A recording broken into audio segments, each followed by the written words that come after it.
गया है। और आज यहाँ पे उपस्थित हम गाँव की बातों को सुन रहे हैं।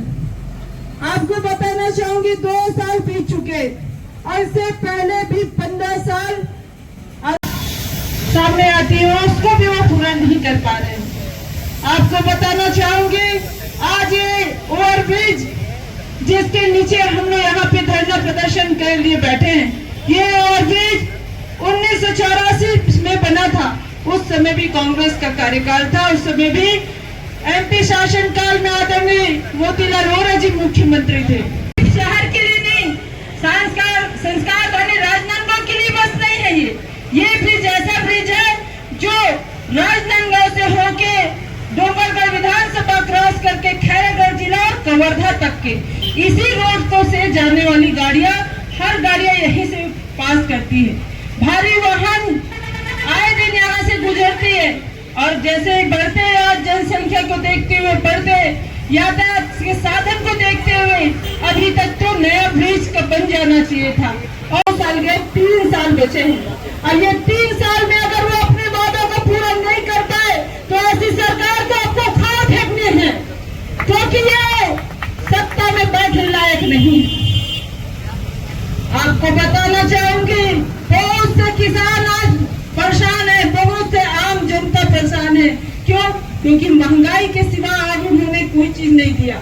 महंगाई महंगाई महंगाई, हर चीज में टैक्स, हर चीज में हम कर्ज पटा रहे।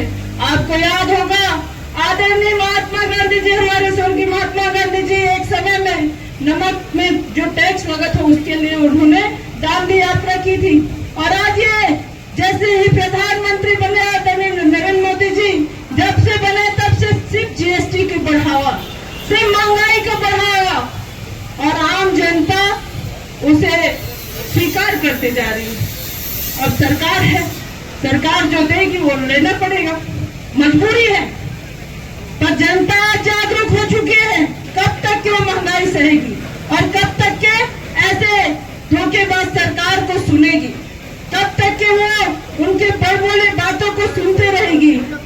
आपने टैक्स लिया, रोड टैक्स लिया, टोल टैक्स लिया, देखिए रोड की हालत को देखिए, हर जगह पे गड्ढे, एक ओवरब्रिज नहीं बन पा रहा है, एक रोड नहीं बन पा रहा है।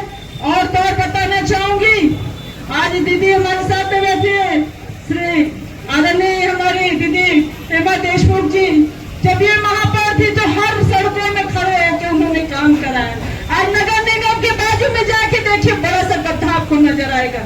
ये हमारे टिपर इंजन की तीसरी इंजन यहाँ बैठी बोलते हैं, क्या काम कर रही समझ नहीं आता, सब बदल है। और तो ये एयरब्रिज जिसमें डिवाइडर बना दिया गया, कई एक्सीडेंट, कई दुर्घटनाएं होने के बाद भी यहाँ पे भारतीय जनता पार्टी के नेता चुपचाप आग बंद करके बैठे हैं। क्या ये सुशासन है? क्या ये उनका न्याय है जो जनता के लिए वो काम कर पा रहे हैं? क्या आप लोगों को लगता है कि जनता के लिए कुछ काम हो रहा है?